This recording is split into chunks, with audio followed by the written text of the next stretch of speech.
Salutations à toutes et tous, aujourd'hui on se retrouve pour vous parler de quelque chose de pas très connu. Une petite société de services de streaming qui s'appelle Netflix. Et pareil, on va parler de séries pas très connues, comme Elite, Sex Education, 13 Reasons Why, Sabrina. Voilà, des trucs pas très connus. Alors pourquoi est-ce que je vous en parle? Eh bien parce que je trouve que, déjà globalement ce sont d'excellentes séries, mais qu'il y a quand même des soucis récurrents et qu'il y a des choses qui me dérangent beaucoup. Des choses qui me plaisent énormément, mais des choses qui me dérangent beaucoup quand même. Donc déjà pour vous restituer un peu comment est-ce que j'apprécie ces séries. Alors dans l'ordre Elite, je mettrai 4 étoiles à la première saison, 4,5 à la deuxième, 3,5 à la troisième et 4 étoiles à la quatrième, avec du 3 étoiles pour l'interstice entre les saisons 3 et 4. J'ai pas trouvé ça ultra passionnant, les Elite Story. Enfin, je vous conseille quand même de le regarder parce que c'est intéressant pour le lore et il y a des petites références, donc c'est pas inutile à regarder. Mais bon, voilà. Pour Sex Education, j'aurais tendance à mettre 4 étoiles les 2 premières saisons, 3,5 à la troisième. Pour les nouvelles aventures de Sabrina, c'est un peu compliqué parce qu'à chaque fois je me dis c'est pas ouf, puis ça démarre. Et au final, c'est pas trop mal, donc je mettrais 3,5 aux 3 premières parties, mais j'ai pas encore vu la quatrième, parce que tout le monde dit que ça se termine en autre boudin et qu'il n'y a pas vraiment de fin, donc c'est dommage. Donc c'est un peu en mode, tant que je l'ai pas regardé, c'est pas fini. Et 13 Reasons Why, je mettrais 4 étoiles à la première saison, 3,5 à la deuxième, 2 étoiles et demie à la troisième, et 2 étoiles à la troisième et 2,5 à la quatrième. Ça, vraiment, ça devient de la merde après. Alors pourquoi est-ce que je regarde toujours ces séries ados? Déjà parce que c'est pas forcément si ado que ça, comme je vais y revenir, et que généralement c'est des thèmes qui m'intéressent, et c'est pour ça que j'ai plein de Young Teen Adaptation Movie. Je trouve que globalement la quête de soi, la découverte de soi, c'est des thèmes intéressants, toujours intéressants, quel que soit le contexte. Et qu'il y a toujours une production value colossale dans les productions Netflix, surtout si on compare aux séries d'antan sur Disney Channel, où quand je regarde comme ça, je me dis, mais comment j'ai fait pour les regarder à l'époque?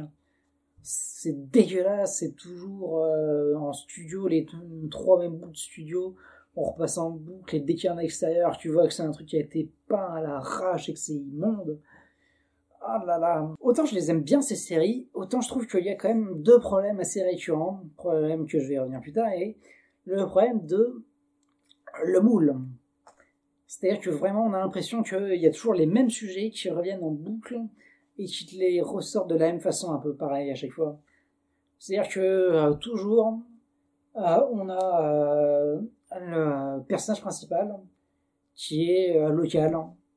C'est-à-dire dans Elite, c'est Samuel, qui est du coup espagnol comme les autres. Dans Sabrina, c'est une caucasienne. Pour Certain Reason Why, c'est Clay, qui est aussi blanc. Pour Sex Education, c'est Otis, qui est aussi blanc. Donc on a toujours le blanc, l'espagnol pour Samuel, mais donc le local classique, on va dire, avec toujours le meilleur ami ou quelqu'un de proche qui est d'une minorité visible, on va dire, comme Omar dans Elite. On a dans Sabrina, on a Rosalind. Dans Sex Education, Eric. Dans Certain Reason Why, on a un peu Jessica et Zachary. Puis après, il y a Annie qui arrive aussi. Et le problème, c'est dans Sex Education, à chaque fois, on a l'impression que c'est une surenchère, qu'à chaque fois, ils te rajoutent plus de diversité et plus d'intégration. Alors, il y en a plein qui vous diront que c'est pas mal, que c'est bien, faut en parler, que oui, c'est positif, il faut s'ouvrir et il y a toujours besoin que des gens s'identifient, donc faut s'ouvrir au plus grand nombre et montrer le plus panel le plus grand possible pour que tout le monde puisse s'identifier à quelqu'un dans la série. Par exemple, dans les nouvelles aventures de Sabrina, le personnage de Théo, ou je sais plus comment elle s'appelle, c'est clairement fait au forceps et c'est mal fait. Globalement, c'est mal fait. Je vois mal comment quelqu'un qui est dans cette situation s'y reconnaîtrait et trouverait ça bien fait. Et pour Sex Education, le personnage qui est nouvellement arrivé en saison 3, c'est vraiment au forceps. Et même le personnage dans ses dialogues et tout, il te l'appuie. Et c'est en mode « Ah, t'as vu ? Hein, t'as vu ? Je l'affirme !» Et c'est justement ça le problème. Et que Durandal l'a tellement bien dit dans une de ses dernières vidéos dans sa FAQ. C'est le problème, c'est que c'est bien d'inclure, mais il faut pas l'inclure pour diviser. C'est le problème de se mettre à chaque fois des... C'est pour dire, ah non, ces 2 étiquettes me conviennent pas. Mais j'en mets plein d'étiquettes, là ça va de mettre des étiquettes. Et de séparer les gens, et de faire de la ségrégation, du racisme, de l'homophobie et machin. Là ça va. Quoi ? Non. Non, clairement. Et c'est le problème global sur ces thèmes-là précis des séries de Netflix. C'est que, ok, il te l'inclut, mais il te l'inclut au forceps, et en te mettant des pancartes de différence. En mode, ouais, la différence. Oui, mais tant que vous mettez des barrières et des pancartes et des différences, bah ça restera des différences. On a aussi le problème de recycler des choses en termes d'intrigue. Ça recycle énormément les fameuses histoires d'amour on se met ensemble, on se met pas ensemble, les machins. Que ce soit Sabrina et Harvey dans les nouvelles aventures de Sabrina, que ce soit Justine et Jessica dans Certain Reason Why, Guzman et Nadia, ou même Samuel et Carla dans Elite, Otis et Maeve dans Sex Education. C'est en mode le couple là que on veut qu'ils se mettent ensemble, c'est logique qu'ils se mettent ensemble, mais comme ils sont cons, ils se mettent pas ensemble, ou à cause de machin bidule, de fausses excuses à la con, ils se mettent pas ensemble, et ça permet de faire est-ce qu'ils se mettront ensemble plus tard et machin, et puis même s'ils se mettent ensemble, il y a toujours un problème et machin bidule. Pourquoi c'est compliqué alors que Elite a montré que c'est pas une fatalité de faire un truc comme ça, on peut faire une intrigue supérieure. Si aussi fait Certain Reason Why. Pendant très longtemps, Certain Reason Why et Elite, ça se faisait écho. Mais là où Certain Reason Why s'est effondré, Elite a su élever. C'est-à-dire qu'on est passé d'une enquête sur un meurtre en première saison à une enquête pour découvrir le coupable en deuxième saison, mais avec une saison 2 de Elite qui le faisait magistralement et une saison 2 de Certain Reason Why qui le faisait moyennement bien. Après une saison 3 en mode toujours pas de justice, un cheveu dans ta gueule, et en fait on va le buter. Vraiment ça se copie de bout en bout, sauf que Certain Reason Why, malgré l'arrivée de nouveaux personnages mauvais en troisième saison, comme on est toujours porté par le casting de première et deuxième saison qui était vraiment excellent, ça continue à rester assez haut niveau. Mais Certain Reason Why s'effondre totalement, surtout que ça le gère extrêmement mal. Et derrière, Certain Reason Why arrive à relever le niveau en apportant de nouveaux personnages excellents en quatrième saison. Tant que la quatrième saison de Certain Reason Why se contente d'essayer de limiter la casse en raccrochant 2-3 wagons et en disant bon voilà ça se termine. Donc problème de recyclage d'histoire et d'intrigue et de type d'intrigue et de type de sujet abordé. Le problème c'est que c'est un peu trop... on a l'impression que les séries sont un peu trop écrasées par un cahier des charges alors que il y a du budget, il y a d'excellents acteurs, il y a une VF exceptionnelle et malheureusement on n'atteint pas les sommets ultimes à cause de cahiers des charges un peu trop imposants. Mais ce qui me dérange et qui est l'un des points les plus noirs de ces séries-là, et qui fait que moi ça me pose d'autant plus un souci que du coup c'est des gens qui ont mon âge, qui jouent des rôles de lycéens, et que ça commence à se voir parce que le problème c'est que des fois les tournages s'étalent sur des mois, sur plusieurs années pour raconter une même année dans l'histoire de l'intrigue. Ce qui fait que quand déjà t'as un décalage à la base, très vite le décalage devient monstrueux. Alors, on va commencer par Elite. Donc, en première saison, ils sont censés avoir 17, puis en saison 2 et 3, 18, puis en saison 4 et 5, 19. Ou un an de plus ou un an de moins, selon les personnages. Selon si c'est des redoublants ou si c'est des qui ont sauté une classe, comme Mencia a sauté une classe. Le héros de Elite, Samuel, qui commence à avoir une barbe colossale, qui fait que même s'il se rase nickel, on voit la barbe en dessous, un peu comme Jason Statham. Donc l'acteur a 23 ans, pour jouer le rôle de quelqu'un qui a 18 ou 19. A priori 18 d'ailleurs.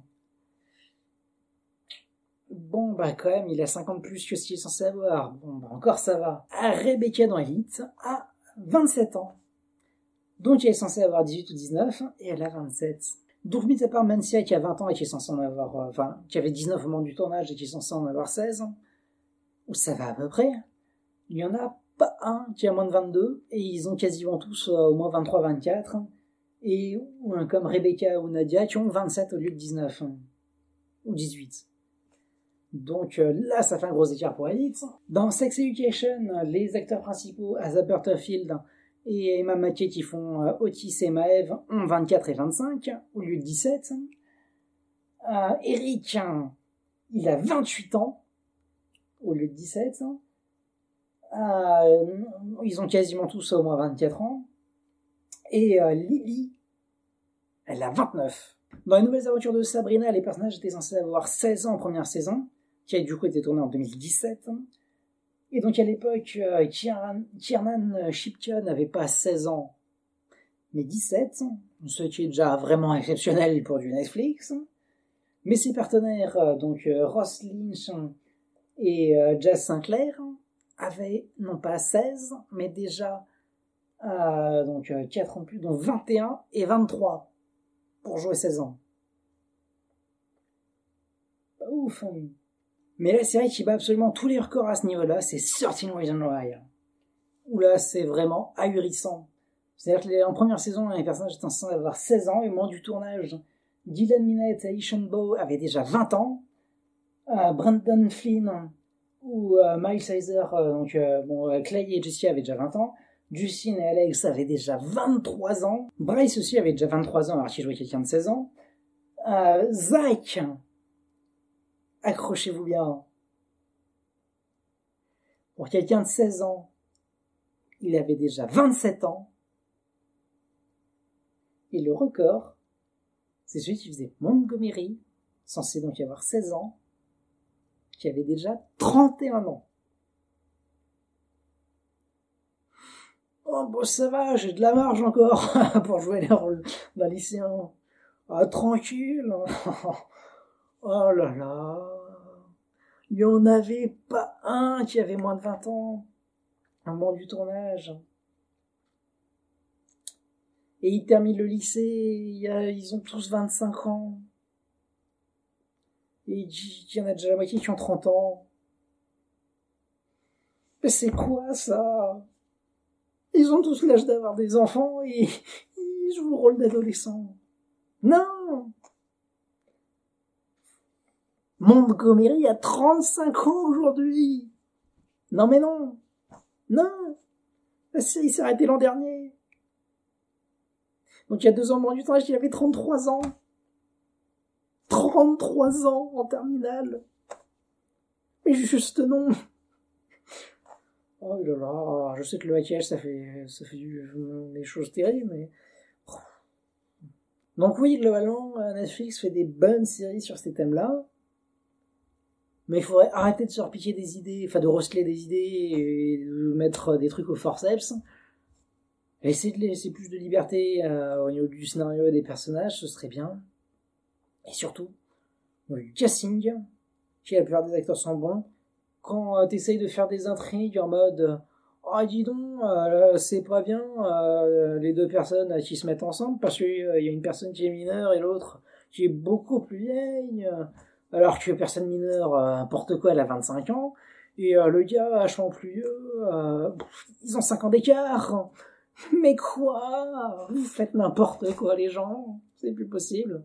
Oh, imaginez un truc de fou furieux, une série ado avec des ados. Mais non, mais c'est faux, mais personne n'y a jamais pensé. Ce serait fou. Surtout que je repensais à American Pie. Il y avait déjà pareil, Shannon et Elizabeth, ils jouaient le rôle d'une terminale à 27 ans. Et ils avaient déjà tous plus de 20 balais, ça a toujours été comme ça, et c'est toujours comme ça. Pourquoi les gens sont à ce point incapables de faire une série ado avec des ados?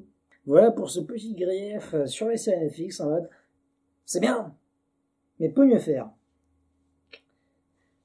Bref, on se retrouve mercredi, comme tous les mercredis maintenant, pour une vidéo sur le cinéma ou sur un produit culturel. Donc il y a une semaine sur deux, ce sera une nouvelle émission, je ne veux pas trop vous en dire, mais qui débarque ce mercredi. Donc allez-y à regarder massivement. Et tous les samedis, on se retrouvera aussi pour une autre vidéo. Mon Dieu, 2 vidéos par semaine. Le gars qui fait une vidéo toutes les 3 semaines, il passe à 2 vidéos par semaine. Qu'est-ce qui se passe? Quoi? Pourquoi la vie? Bah parce que j'ai envie. Parce qu'en fait, je me suis retrouvé avec un dossier en mode les vidéos déjà écrites. Du coup, là, j'ai changé de vêtements sur chaque prise, mais en fait, j'aurais tourné 5 d'affilée. Quoi? Mais il est fou. Au moins, elles sont tournées, et j'aurais moins la flemme de me dire oh non, d'accord, elles sont écrites, mais faut que je les tourne et que je les monte. Là, c'est oh, elles sont écrites, tournées. T'as juste à les monter. Oh, bon, bah ok, c'est parti, allez. On se met un coup de collier et c'est parti. Donc, vous ne rêvez pas. C'est annoncé. Ce sera fait. Une vidéo tous les mercredis, tous les samedis. Mon Dieu. On verra combien de temps ça va durer, mais ça durera au moins 2 mois, c'est sûr. Elles sont toutes là. Allez, continuez de vous cultiver, d'aller voir des films, mais toujours de vous cultiver par passion, c'est important. Et prenez soin de vous, mais surtout prenez soin des autres. Salut.